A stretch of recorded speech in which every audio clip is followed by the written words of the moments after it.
Hello friends, welcome to IQ Gyan.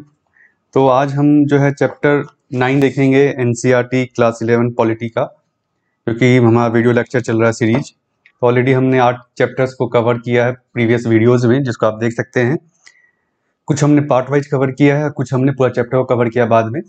तो ये जो है चैप्टर 9 है, ये बेसिकली आपका है constitution as a living document.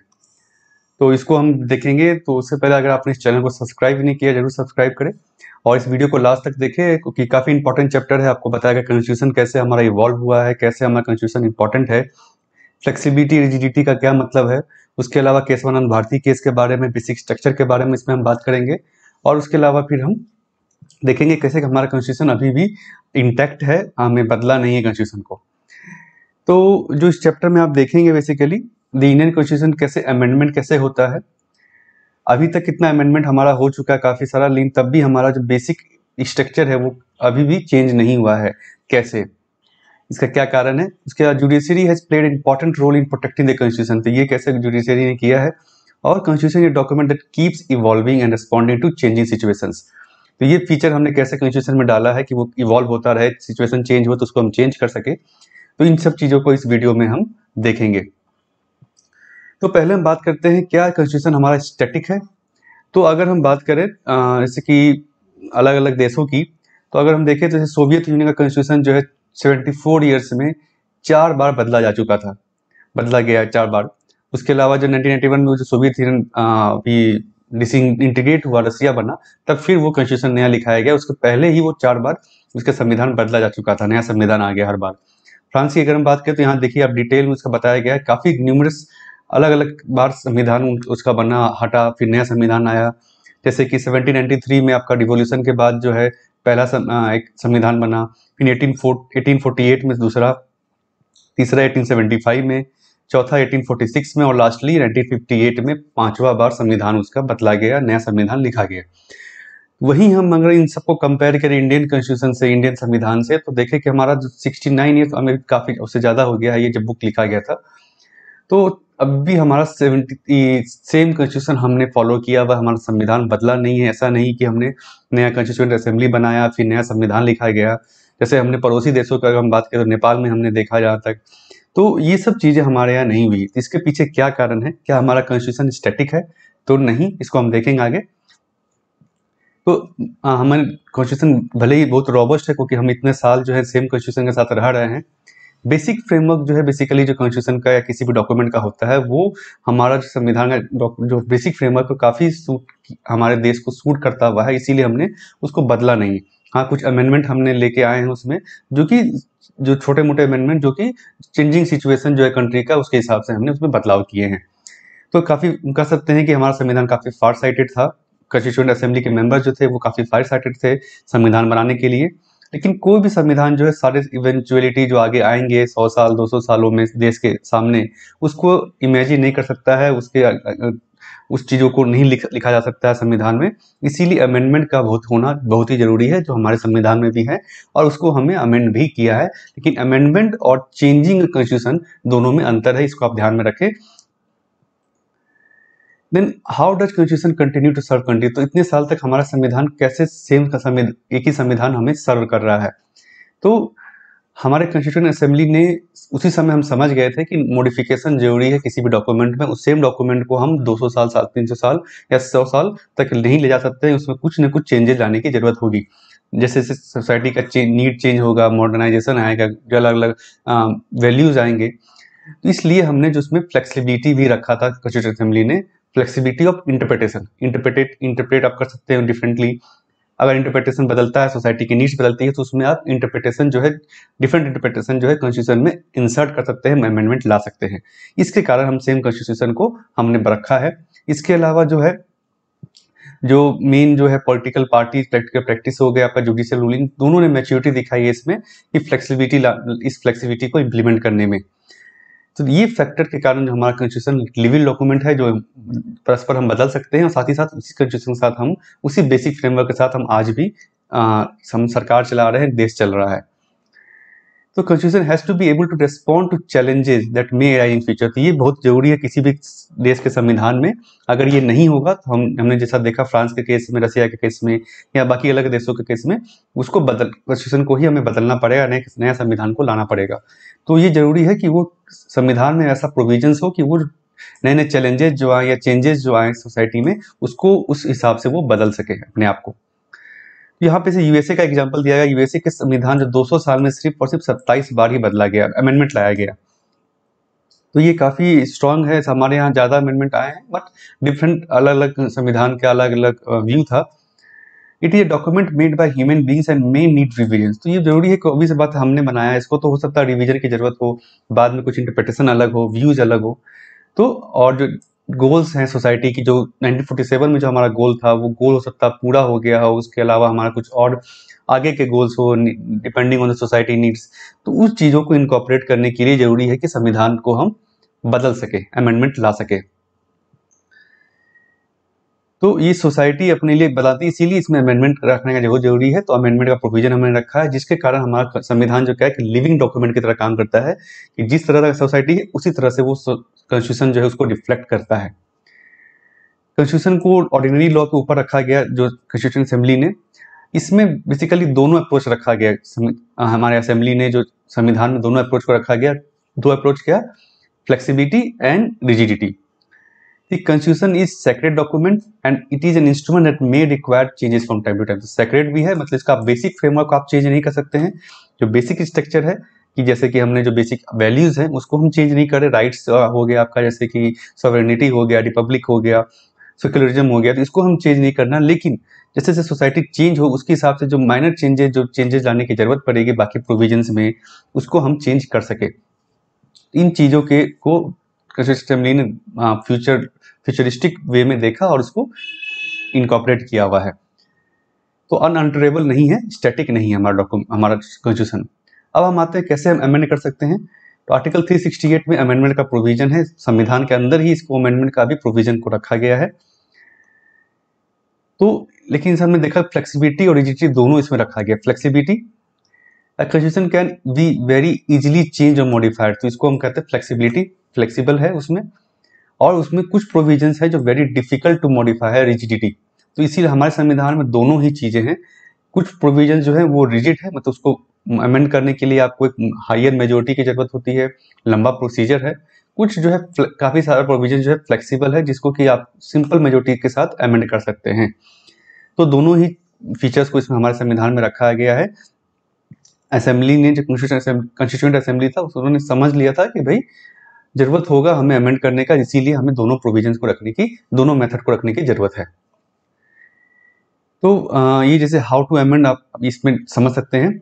कुछ प्रोविजंस जो है, बहुत सारे प्रोविजंस हम सिंपल मेजोरिटी से अमेंड कर सकते हैं। सिंपल मेजोरिटी मतलब members present and voting, majority of members present and voting. जितने मेंबर्स प्रेजेंट है असेंबली में, सॉरी पार्लियामेंट में, उसमें से जितने लोग वोट में पार्टिसिपेट करते हैं उनका मेजोरिटी से अगर सहमत है वो, तो उसको हम अमेंड कर सकते हैं।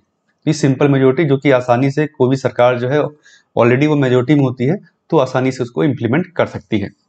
दूसरा है स्पेशल मेजोरिटी चाहिए पार्लियामेंट का, दोनों हाउसेज में ऐसे कुछ प्रोविजंस को रखेंगे, तो ये थोड़ा रिजिड मेथड है।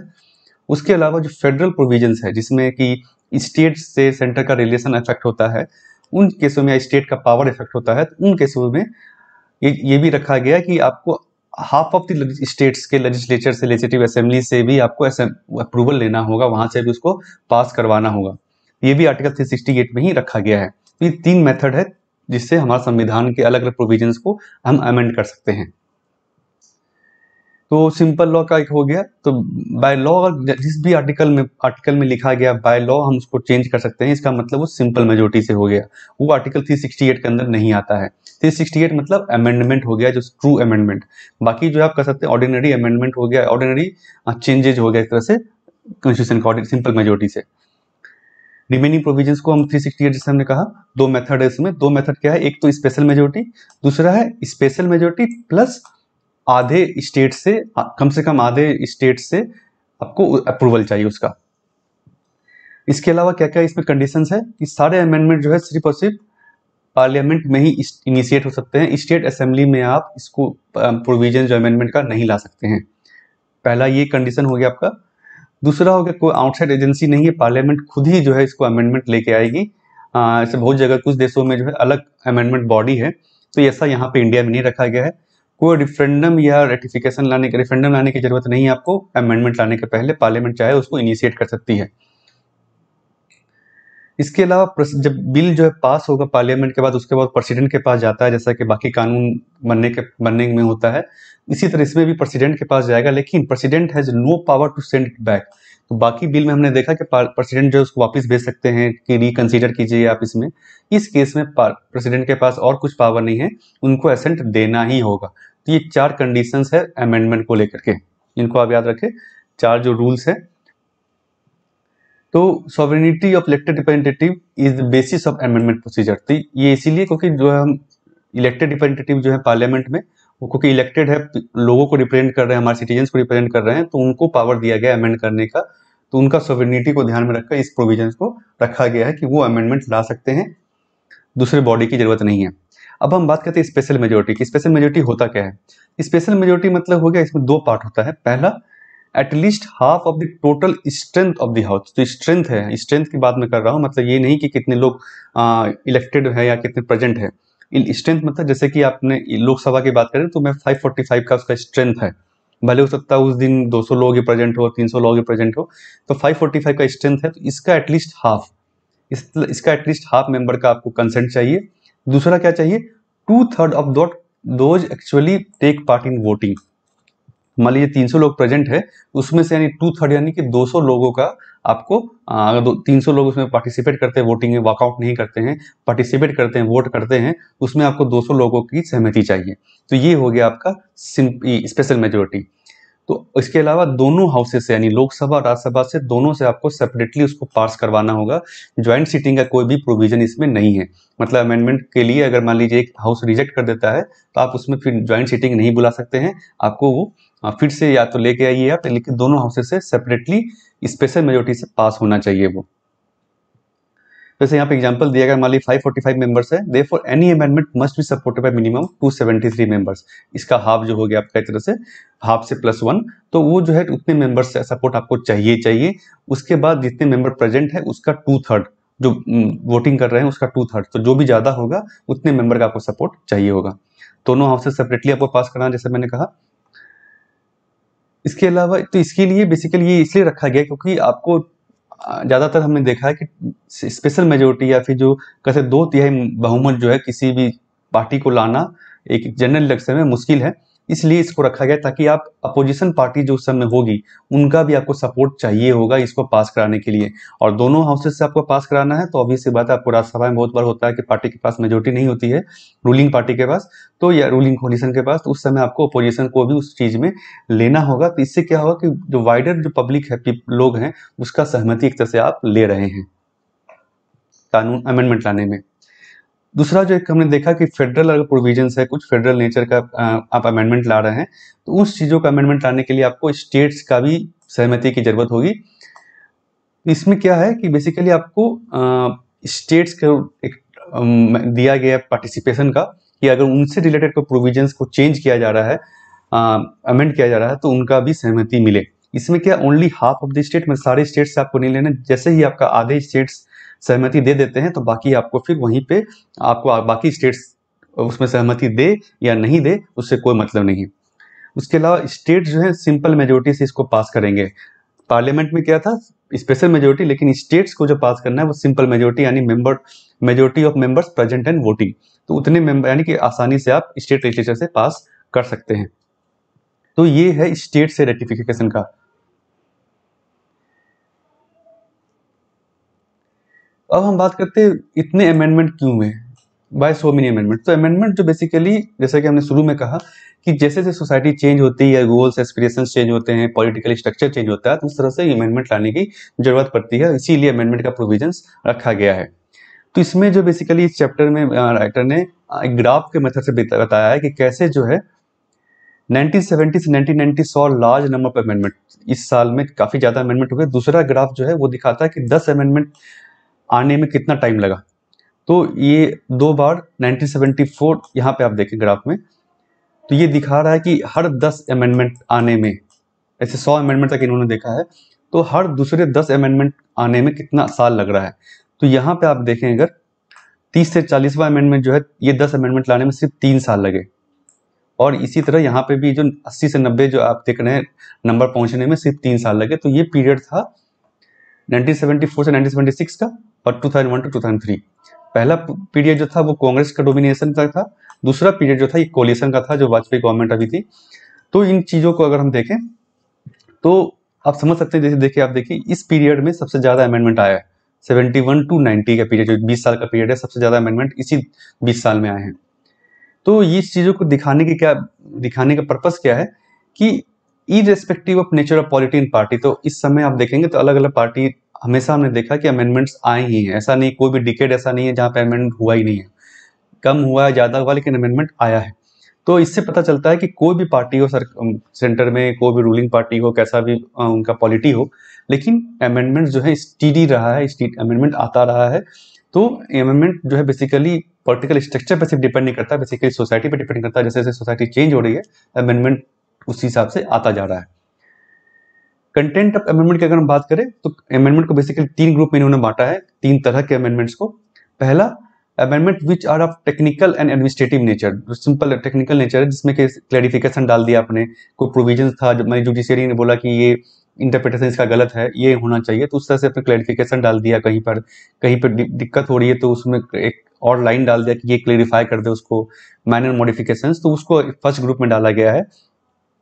जैसे कि यहाँ पे एग्जांपल दिया है, एज ऑफ हाई कोर्ट के जजेस का एज बढ़ाने का, सैलरी ऑफ जजेस, ये सिंपल अमेंडमेंट से टेक्निकल अमेंडमेंट हो गया। We may also take example of provision of regarding reserve seats in legislature of schedule caste, schedule caste. ये बेसिकली क्या था कि हर 10 साल में इसको बढ़ाया गया। सिंपल अमेंडमेंट है, इसमें कोई नया चीज नहीं लाया गया। शुरू में कॉन्स्टिट्यूशन में प्रोविजन था कि 10 साल के लिए रिजर्वेशन होगा उसको बस, लेकिन हर 10 साल के बाद जो है एक अमेंडमेंट लाया जाता है, जिसको कि इसको अगले 10 साल के लिए फिर इसको एक्सटेंड कर दिया जाता है। तो ये सिंपल अमेंडमेंट है, इसमें कुछ नया चेंजेस या हम कहें बेसिक स्ट्रक्चर में चेंज या बेसिक फ्रेमवर्क में चेंज लाने की कोशिश नहीं है, और टेक्निकल अमेंडमेंट इसको कहा गया। दूसरे ग्रुप की अगर बात करें तो दूसरा है डिफरिंग इंटरप्रिटेशन।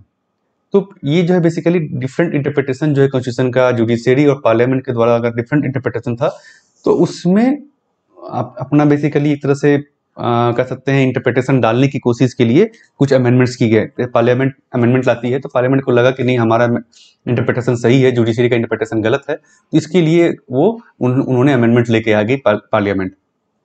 ये हो गया सेकंड कैटेगरी। तो जब भी क्लासेस हुए तो इंसर्ट पार्लियामेंट ने क्या किया, अमेंडमेंट डाल दिया उसमें कि भाई ये इंटरप्रिटेशन है, आपको इसको मानना होगा क्योंकि संविधान ये अब कह रहा है। तो ये जो बेसिकली देखा गया 1970 से 75 के बीच में, ऐसा बहुत देखा गया। जैसे कि एग्जांपल यहाँ पे दिया गया है, एक तो था फंडामेंटल राइट्स और डायरेक्टिव प्रिंसिपल्स के बीच में क्या रिलेशन है, इसको लेकर के बहुत सारे अमेंडमेंट्स आए कि डायरेक्टिव प्रिंसिपल सुप्रीम है, फंडामेंटल राइट्स को अमेंड कर सकते हैं। ये सारी चीजें आप इस समय देख सकते हैं, जिसके बाद केशवानंद भारती केस भी आया। उसके अलावा राइट टू प्राइवेट प्रॉपर्टी का जो ये सेम केस है आपका, तो इसको है ना, इसको कम करने के लिए बेसिकली अमेंडमेंट लाया गया। थर्ड था पार्लियामेंट पावर टू अमेंड, ये भी सेम रिलेटेड है इससे। तो ये बेसिकली सेकंड कैटेगरी में हो गया कि हमारा इंटरप्रिटेशन सही है, पार्लियामेंट का कहना, जुडिशरी कहते नहीं हमारा इंटरप्रिटेशन सही है, तो क्योंकि पार्लियामेंट अमेंडमेंट ला सकती है तो उसने अमेंडमेंट ला के इसको इंसर्ट करना चाहा, तो ये एक सेकंड कैटेगरी ऑफ अमेंडमेंट हो गया। तीसरा अमेंडमेंट जो तीसरा कैटेगरी हम कह सकते हैं वो है थ्रू पॉलिटिकल कंसेंसस। तो वैसे अमेंडमेंट्स जो कि सारे पॉलिटिकल पार्टीज या जो कह सकते हैं अक्रॉस द पॉलिटिकल पार्टीज को उसको उन्होंने कंसेंसस के थ्रू लेके आई। जनरल कंसेंसस मतलब कि ऐसा नहीं अलग अलग पार्टियां थी, लेकिन सबका व्यू जो है उस अमेंडमेंट को लेकर के था कि नहीं लाया जाना चाहिए। तो अच्छे अमेंडमेंट्स आप कह सकते हैं। इस तरह से पोस्ट 1984 में हमने ऐसा अमेंडमेंट ज्यादा देखा। जैसे कि एग्जांपल यहाँ दिया गया एंटी डिफेक्शन अमेंडमेंट्स, जो एंटी डिफेक्शन को कंट्रोल करने के लिए 10th शेड्यूल में डाला गया। इसके अलावा 61 फर्स्ट अमेंडमेंट जो कि इसने वोटिंग एज जो 21 से 18 कर दिया गया, इसमें सारे पार्टी बेसिकली सहमत रहे। पंचायती राज और जो म्यूनिसिपैलिटी जो है लोकल बॉडी को इस्टेब्लिश करने के लिए जो अमेंडमेंट आया। इसके अलावा रिजर्वेशन का स्कोप जो है एक्सपेंड करने का, कि ओबीसी को भी देने का, अदर बैकवर्ड क्लास को। तो ये सारे प्रोविजन जो basically across the political party सभी जो सहमत थे, तो वो ऐसे अमेंडमेंट्स ये हैं जिसको थर्ड ग्रुप में आप डाल सकते हैं। तो ये 3 ग्रुप ऑफ अमेंडमेंट जो हमने अभी तक देखे हैं। इसके अलावा कुछ कंट्रोवर्शियल अमेंडमेंट्स थे। कंट्रोवर्शियल अमेंडमेंट जैसे कि जिसमें कोई पॉलिटिकल पार्टी को है ना जुडिशरी ने मना कर दिया, उसके बाद भी आपने जो है बेसिकली अमेंडमेंट्स लेके आए ताकि आप कोर्ट का जो रूलिंग है उसको आप ओवरराइड कर सके। स्पेशली ये जो इमरजेंसी के समय में ये देखा गया ऐसे अमेंडमेंट्स, जैसे कि 42nd अमेंडमेंट में काफ़ी चेंजेस किया गया, जो कि केशवानंद भारती केस में जो सुप्रीम कोर्ट का रूलिंग था उसको ओवरराइड करने के लिए बेसिकली अमेंडमेंट लेके आया गया। लोकसभा का ड्यूरेशन भी बढ़ाया गया, 5 साल से 6 साल किया गया। फंडामेंटल ड्यूटीज लेके आई गई। उसके अलावा रिव्यू पावर जो है जुडिशरी का, रिव्यूइंग पावर उसको हटा, रेस्ट्रिक्शंस लाने की कोशिश की कि नहीं आप अमेंडमेंट को रिव्यू नहीं कर सकते हैं, या ऐसे जो जो 9th शेड्यूल में रखा गया है उनको आप रिव्यू नहीं कर सकते हैं। तो ये चीज़ें बेसिकली क्या था, कंट्रोवर्सी के कारण ये अमेंडमेंट्स लाए गए कि पार्लियामेंट ने कहा कि नहीं हम सुप्रीम है, जो हम इंटरप्रेट करेंगे वही सही होगा। जुडिशरी ने कहा नहीं हम हमारा इंटरप्रिटेशन सही है, तो वो उसी को हम इम्प्लीमेंट करेंगे। तो ये बेसिकली कंट्रोवर्सी के कारण कुछ अमेंडमेंट्स आए, जिसका कि आप एग्जाम्पल यहाँ पे देख रहे हैं। और इन 42nd अमेंडमेंट को चेंज करें, जब नई पार्टी आई इमरजेंसी के बाद, तो उन्होंने जो है 42nd अमेंडमेंट के थ्रू जो चेंजेस लाए गए थे संविधान में, उसको फिर से पलटने के लिए 43rd और 4th अमेंडमेंट लेके आई। तो बेसिकली हम देख रहे कंट्रोवर्सी के कारण कुछ अमेंडमेंट्स आया और गया। अब हम बात करते हैं बेसिक स्ट्रक्चर का। ये आपने काफी बार सुना होगा एग्जाम में, या फिर जैसे भी आप पढ़ाई की होगी पॉलिटी की। तो ये बेसिकली क्या है, ये केशवानंद भारती केस में जुडिशरी का एक इवोल्यूशन है। जुडिशरी ने एक टर्म दिया बेसिक स्ट्रक्चर। ये क्या था, इससे क्या हुआ, इसने स्पेसिफिक लिमिट कर दिया पार्लियामेंट के पावर को, अमेंडमेंट का पावर जो पार्लियामेंट का है। जो पार्लियामेंट ने कहा था कि हमारा अमेंडमेंट पावर अनलिमिटेड है, उसको एक तरह से लिमिट कर दिया गया कि आप बेसिक स्ट्रक्चर को चेंज नहीं कर सकते। जो कॉन्स्टिट्यूशन का बेसिक स्ट्रक्चर है, बेसिक फ्रेमवर्क है, जो बेसिक वैल्यूज हैं, उसको आप चेंज नहीं कर सकते हैं। अब आता है बेसिक वैल्यूज क्या है, तो इसको हम आगे देखेंगे। उसके अलावा इसमें और भी पावर दिया कि पार्लियामेंट बेसिक स्ट्रक्चर को छोड़ करके सारे चीजों को अमेंड कर सकती है, चाहे वो फंडामेंटल राइट हो, डायरेक्टिव प्रिंसिपल्स हो, कोई भी पार्ट हो।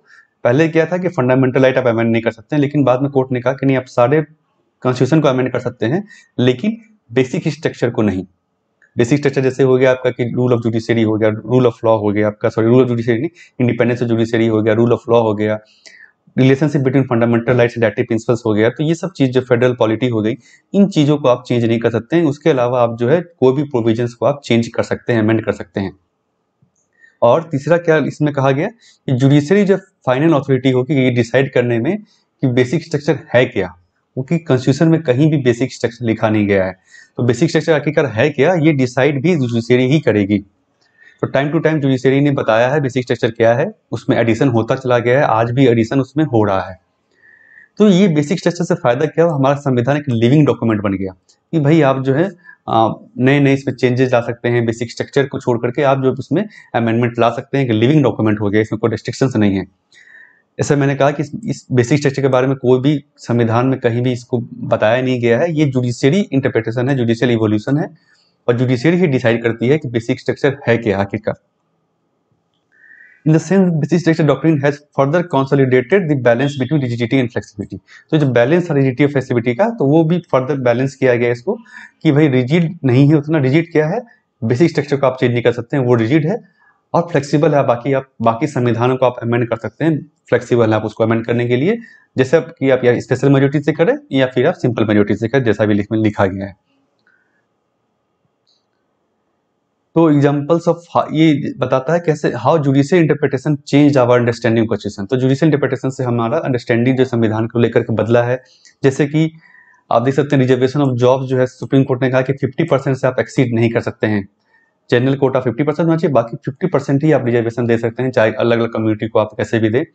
क्रीमी लेयर का उन्होंने फॉर्मूला लेके आई।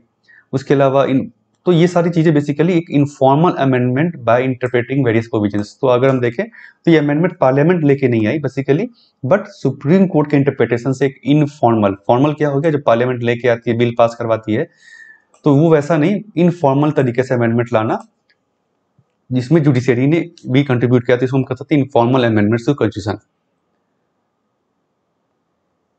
अब हम बात करते हैं कॉन्स्टिट्यूशन एज लिविंग डॉक्यूमेंट। तो कैसे हमारा संविधान एक लिविंग डॉक्यूमेंट की तरह है।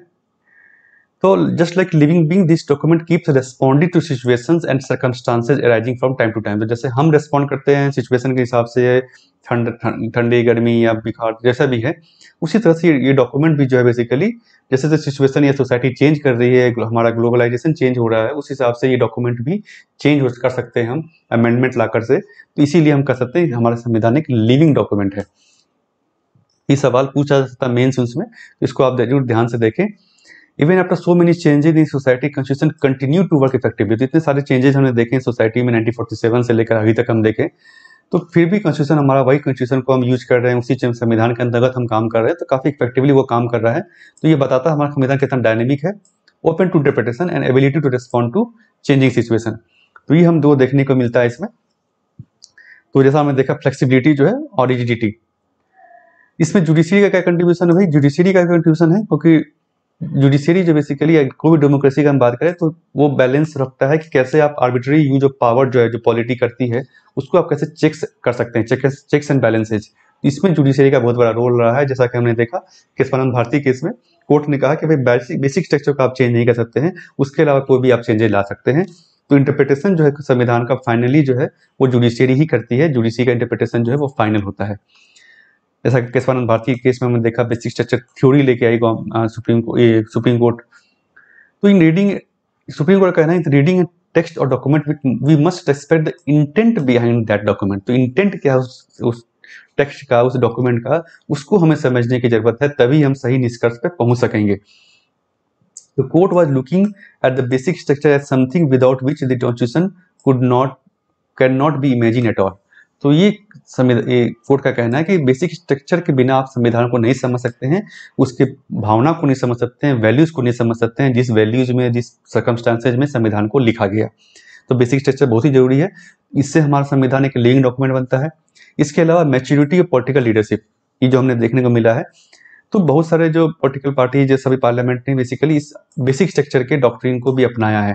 तो ये दिखाता है कि कितना हमारा पॉलिटिकल स्ट्रक्चर मैच्योर है, चाहे वो कोई भी पार्टी रही हो सरकार में, बाद में, पहले, उन्होंने बेसिकली इसको माना है। तो ये मैच्योरिटी दिखाता है। इसके कारण भी ऐसा नहीं कि क्लैशेज होते चले गए, तो इसके कारण भी हम कह सकते हैं हमारा संविधान एक लिविंग डॉक्यूमेंट बन के रहा है, उसी इफेक्टिवली काम किया है।